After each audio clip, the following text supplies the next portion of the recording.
अस्सलाम वालेकुम। Islamic mode of finances पे बात हो रही थी। हमारी पिछली 2 ऑनलाइन क्लासेस में भी हमने बात की मुशारका पे और मुदारबा पे। आज हम थर्ड मोड ऑफ़ फाइनेंस देखेंगे। अगर इसकी ओरिजिनल सेंस में देखा जाए तो ये मोड ऑफ़ फाइनेंस तो नहीं है, लेकिन मोड ऑफ़ फाइनेंस के तौर पे यूज़ किया जा सकता है। वो कैसे, तो हम इसको आगे डिस्कस करते हैं इसकी डेफिनिशन से। मुराबहा is in fact a term of Islamic fiqh and it refers to a particular kind of sale having nothing to do with financing in its original sense। ये भी मैंने आपको बताया कि ओरिजिनल सेंस में मोड ऑफ फाइनेंस नहीं है, लेकिन मोड ऑफ फाइनेंस के तौर पे इसको आप यूज़ कर सकते हैं। अच्छा, ये एक स्पेसिफिक इसको कह लें या एक स्पेशल काइंड ऑफ सेल्स होती हैं जिसको इस्लामिक फ़िक़्ह में मुराबहा कहते हैं। If a seller agrees with his purchaser to provide him a specific commodity on a certain profit added to his cost, it is called murabaha transaction. The basic ingredient of murabaha is that the seller discloses the actual cost he has incurred in acquiring the commodity and then adds some profit thereon. This profit may be in lump sum or may be based on a percentage. अच्छा, ये बाकी जो आम cell है, ऐसे इसको special special cell क्यों कहते हैं? क्योंकि ये आम सेल से डिफरेंट है। किस लिहाज से डिफरेंट है? तो ये आम सेल से इसलिए डिफरेंट है क्योंकि इस सिचुएशन में मुराबाहा की ट्रांजैक्शन में जो सेलर है वो क्लियरली मेंशन करता है कि इस प्रोडक्ट की कॉस्ट क्या है और इसके ऊपर वो कितना प्रॉफिट कमा रहा है। ये क्लियरली बताया जाता है परचेजर को। तो इस सिचुएशन में आपने डिस्क्लोज करनी होती है the cost of the product and the profit of the on the product, जितना आप प्रॉफिट कमा रहे हैं। तो ये दोनों चीज़ें डिस्क्लोज की जाती हैं, इसलिए ये जो है स्पेशल सेल कंसिडर की जाती हैं। लेकिन इसमें जो बेसिक इंग्रेडिएंट्स हैं वो सेल के होने चाहिए जो कि आगे आ रहे हैं, और उसमें कोई भी चीज़ नहीं है तो फिर ये एक वैलिड कॉन्ट्रैक्ट नहीं होगा। कॉन्ट्रैक्ट जो है वो वॉइड कंसिडर किया जाएगा। अच्छा, सिचुएशन क्या है कि मुराबाहा में आप कॉस्ट भी बताएंगे परचेज़र को और प्रॉफिट भी बताएंगे। लेकिन आम तौर पे जो बिजनेसेस होते हैं, आप भी चीज़ें खरीदते होंगे, तो कभी भी शॉपकीपर जो है या सेलर जो है आपको क्लियरली नहीं बताता कि इसके ऊपर, इस प्रोडक्ट के ऊपर उसकी कॉस्ट कितनी आई है या वो कितना प्रॉफिट कमा रहा है। तो ये भी एक सिचुएशन है, वो भी जायज़ तरीक़ेकार है, लेकिन उसको वो एक अलग तरीका है और मुराबाहा एक अलग तरीका है जिसमें कॉस्ट और प्रॉफिट क्लियरली नहीं बताया जाता परचेजर को, तो उसको कहते हैं मुसव्विमा। मुसव्विमा क्या है? If person sells a commodity for a lump sum price without any reference to the cost, this is not a मुराबाहा, क्योंकि वो कॉस्ट और प्रॉफिट बता नहीं रहा तो उसको मुराबाहा नहीं कह सकते। Even though he is earning some profit on his cost because the sale is not based on a cost plus concept। अच्छा, प्रॉफिट जो है वो दोनों कमाएंगे क्योंकि कॉस्ट टू कॉस्ट कोई भी चीज़ नहीं बेची जाती। In this case the sale is called मुसव्विमा। इस सिचुएशन में सेल जो है वो मुसव्विमा होगी जिसमें कॉस्ट और प्रॉफिट जो है वो नहीं बताया जाता परचेजर को। अच्छा, ये कुछ बेसिक रूल्स हैं। ये बेसिक रूल्स जो हैं ये लाज़मी है किसी भी मुसव्विमा के लिए या किसी भी मुरबहा के लिए, ये होने चाहिए उसमें। इनमें से अगर कोई भी चीज़ मिसिंग है तो फिर उसको आप वैलिड कॉन्ट्रैक्ट नहीं कह सकते, कॉन्ट्रैक्ट आपका वॉइड हो जाएगा। अगर वो मुसव्विमा है तो फिर भी वॉइड, अगर वो मुरबहा है तो फिर भी वॉइड।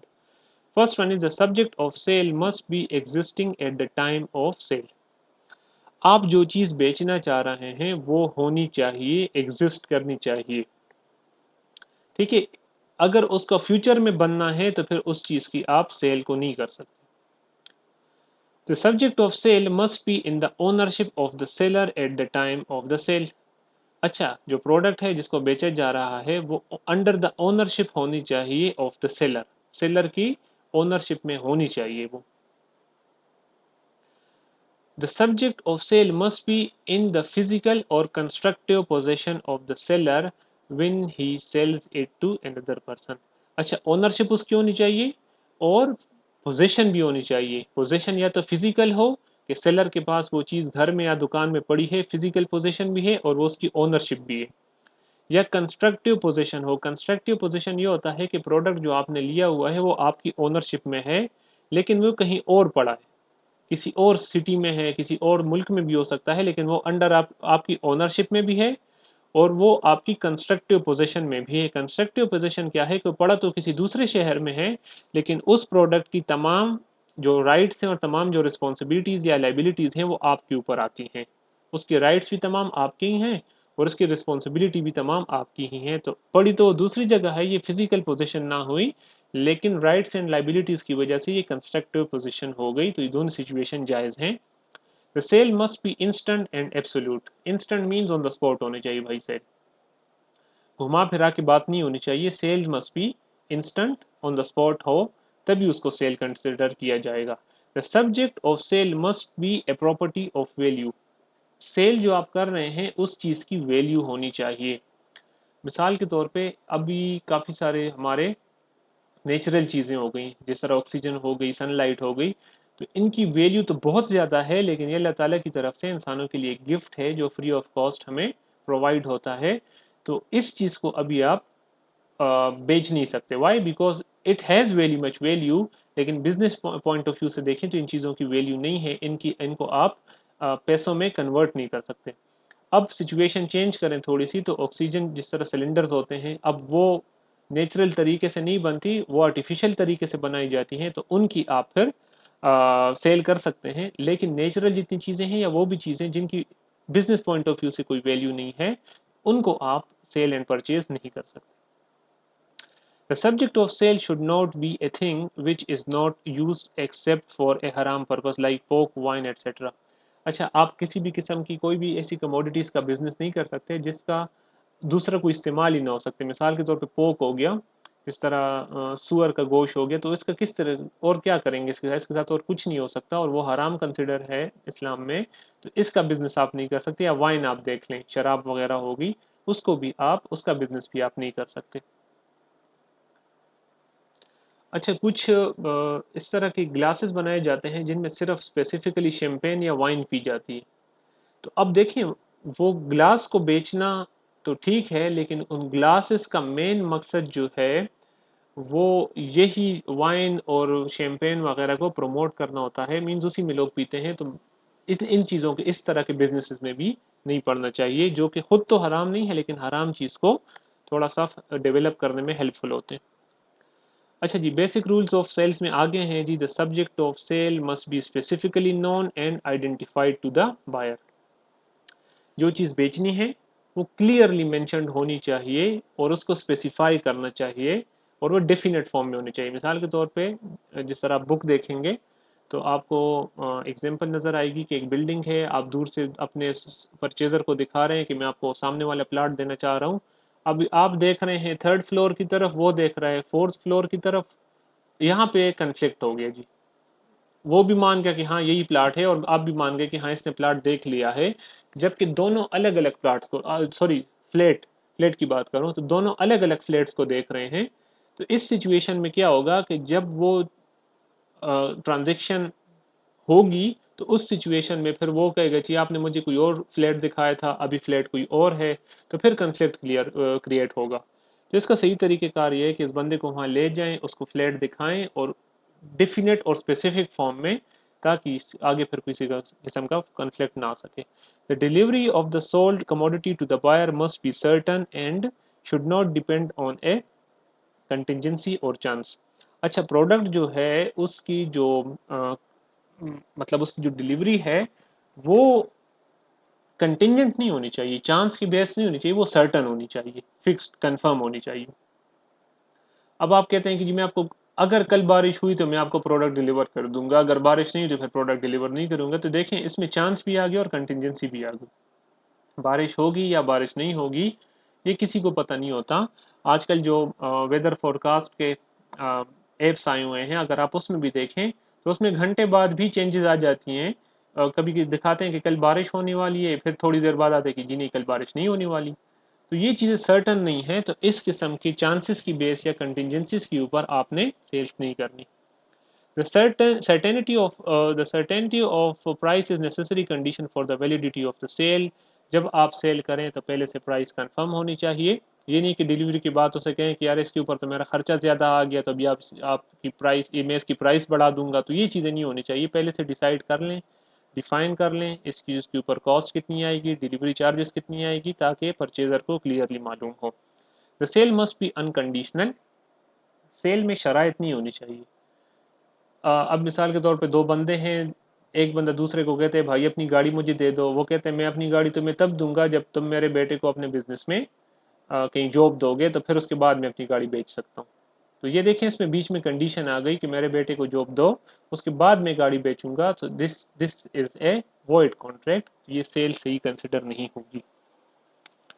अच्छा, बायमॉडल क्या होता है? तो इसके बायमॉडल वो है जो जब आप सेल करते हैं ऑन डिफर्ड पेमेंट बेसिस, आप प्रोडक्ट बेच देते हैं लेकिन उसकी पेमेंट जो है वो आपको कुछ टाइम के बाद मिलती है। वो इंस्टॉलमेंट्स पे भी हो सकती है और वो एक स्पेसिफिक टाइम के बाद भी हो सकती है। A sale in which parties agree that the payment of price shall be deferred is called a bimodal. Deferred payment होती है means on the spot नहीं होती। Bimodal is valid if the due date of the payment is fixed in an unambiguous manner. ये तभी valid होगा बाइमोडल जबकि clearly mentioned हो the future date, the due date, कि किस डेट को आपने पेमेंट करनी है। जिस तरह बिल्स वगैरह में भी होता है, आप देखिए यूटिलिटी बिल्स जो आपके आते हैं उसमें ड्यू डेट होता है, ड्यू डेट के बाद आपके ऊपर सरचार्ज जो है वो चार्ज करते हैं फ्रॉम द गवर्नमेंट। तो इसी तरह ड्यू डेट क्लियरली मेंशन्ड होनी चाहिए in an unambiguous manner. The due time of payment can be fixed either with reference to a particular date, ये फिक्स डेट आप कर सकते हैं, मिसाल के तौर पे कोई भी डेट दे दें, अगले महीने की 15 तारीख है इस तरह, और बाय स्पेसिफाइंग ए पीरियड, या इसको पीरियड में भी कर सकते हैं like 3 months, 1 month, 6 months, but it can not be fixed with reference to a future event that exact date of which is unknown or is uncertain. आप future की date नहीं दे सकते। अब मिसाल के तौर पे आपने दे दी अभी रमज़ान नहीं, और आप कहते हैं कि छोटी जब आएगी ईद उल फितर, तो first day of Eid ul Fitr को मैं तुम्हें ये पैसे दूंगा। अब आपको पता है कि ईद उल फितर का जो उसकी डेट है वो कंफर्म तभी होती है जो उसके चांद के साथ उसका रिलेशन है। तो वो मोस्टली आखिरी रोज़े में आपको कंफर्म हो जाता है कि कल ईद है या नहीं है, अगर कल नहीं है तो फिर परसों ईद है। तो ठीक है ना। ये सिचुएशन ऐसी है कि इसमें जो फ्यूचर इवेंट है उसका एग्जैक्ट पता नहीं होता कि कब होने वाली है। तो आप ये कंफर्म नहीं कर सकते, आप डेट कंफर्म कर दें 10 जुलाई, 20 जुलाई, 10 अगस्त, 20 अगस्त, ये कंफर्म कर दें, लेकिन कुछ इस तरह का इवेंट या इस तरह का फेस्टिवल जिसका कंफर्म डेट अभी पता नहीं है, तो उस डेट को आप ड्यू डेट नहीं बना सकते। If a particular period is fixed for payment like 1 month, it will be deemed to commence from the time of delivery. अच्छा, दो बंदे बैठे हैं आपस में कॉन्ट्रैक्ट कर रहे हैं, अभी चीज़ों की डिलीवरी नहीं हुई, आज कॉन्ट्रैक्ट हो गया और उनको चीज़ों की डिलीवरी होनी है 2 दिन बाद। तो आपने उसको टाइम दिया है 1 महीने का, तो 1 महीने का टाइम शुरू होगा जब प्रोडक्ट की डिलीवरी होगी, मीन्स 2 दिन के बाद टाइम स्टार्ट होगा, आज से टाइम नहीं स्टार्ट होगा। आप ये नहीं मतलब कह सकते कि आज हमने कॉन्ट्रैक्ट किया था तो आज से टाइम स्टार्ट हो गया। टाइम स्टार्ट होगा जब प्रोडक्ट की डिलीवरी की जाएगी। The deferred price may be more than the cash price but it must be fixed at the time of sale. अच्छा, अब जो डिफर्ड डिफर्ड सेल होती हैं जब बायमॉडल है, इसमें आप प्राइस ज़्यादा चार्ज कर सकते हैं। मिसाल के तौर पे कैश प्राइस 10,000 रुपये है, तो डिफर्ड प्राइस जो है, डिफर्ड बेसिस पे अगर प्राइस है तो वो 10,500 रुपये होगी, तो ये चार्ज की जा सकती है, क्योंकि आपको पता है that with the passage of time जो पैसे की वैल्यू है वो डिक्रीज होती है, तो वो आप ज़्यादा चार्ज कर सकते हैं इस सिचुएशन में। Once the price is fixed, it cannot be decreased in case of earlier payment, nor it can be increased in the case of default. एक दफ़ा प्राइस फिक्स कर ली 10,500 रुपये, तो ये 10,500 ही रहेगी। अब अगर वो पहले पेमेंट देता है तो फिर भी 10,500 देगा। अगर इससे लेट होता है अपनी ड्यू डेट से, तो फिर भी 10,500 रुपये ही देगा। इसको आप कम या ज़्यादा नहीं कर सकते एक दफ़ा अगर प्राइस फिक्स हो गई। In order to pressurise the buyer to pay the instalments promptly, the buyer may be asked to promise that in case of default he will donate some specified amount for a charitable purpose. जिस तरह banks वगैरह में होता है या government जिस तरह charge करती है लेट फीस वगैरह, इस्लामिक फाइनेंस में इन चीज़ों का कोई कॉन्सेप्ट नहीं है। तो आप उसको मजबूर करने के लिए उससे कॉन्ट्रैक्ट में लिखा भी ले सकते हैं कि in the case of default, अगर आप डिफ़ॉल्ट कर गए या आप पेमेंट लेट हो गई, तो फिर आप इतने इतने पैसे किसी भी चैरिटेबल पर्पस के लिए हमें देंगे और हम उसको डोनेट कर देंगे। वो पैसा सेलर खुद यूज नहीं कर सकता, जिस पर्पस के लिए लिया है उससे वही पर्पस करना पड़ेगा। If the commodity is sold on instalments, the seller may put a condition on the buyer that if he fails to pay any instalment on its due date, the remaining instalments will become due immediately. एक situation ये भी है कि आपने पहले से decide कर लेते हैं सेलर को, और उसके ऊपर ये कंडीशन रख लेते हैं कि किसी भी सिचुएशन में जब आपने कोई भी इंस्टॉलमेंट लेट कर दी, ठीक है, तो फिर आपकी जो बाकी की इंस्टॉलमेंट्स है वो सारी ऑन द स्पॉट ड्यू हो जाएंगी और आपने फिर तमाम की तमाम पेमेंट हमें करनी होगी। ये मुख्तलिफ टेक्टिक्स हैं जो कि यूज़ की जाती हैं ताकि जो कस्टमर्स हैं या जो बायर हैं वो टाइमली पेमेंट कर सकें और लेट ना हो। In order to secure the payment of price, the seller may ask the buyer to furnish a security, whether in the form of a mortgage or in the form of lien or a charge on any of his existing assets. अच्छा जी, कोई भी चीज़, अच्छा, sometimes जो buyer है वो problem create कर सकता है, तो इस प्रॉब्लम्स को सोल्यूशन के लिए जो सेलर है वो बायर को कह सकता है कि आप मुझे किसी किस्म की कोई भी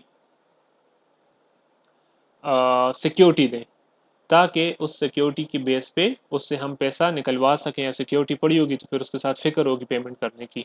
the buyer can also be asked to sign a promissory note or bill of exchange. अच्छा, प्रोमिसरी नोट या बिल ऑफ एक्सचेंज भी सेलर जो है वो कंडीशन लगा सकता है कि आप जब बिल ऑफ एक्सचेंज लिखा जाएगा, बिल ऑफ एक्सचेंज इनफैक्ट एक ऑर्डर होता है जो कि सेलर लिखता है बायर की तरफ, और उसमें वो लिखता है कि आप मुझे इस तारीख को इतने पैसे देंगे।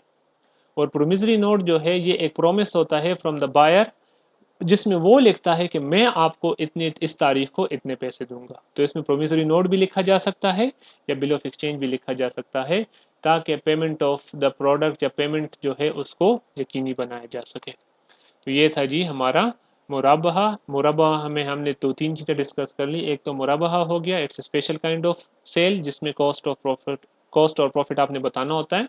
मुसम्मा डिस्कस हो गया जिसमें कॉस्ट और प्रॉफिट बताने की कोई ज़रूरत नहीं। और बाय मुअज्जल डिस्कस हो गया, the sale on deferred payment basis. Thank you. अल्लाह हाफिज़।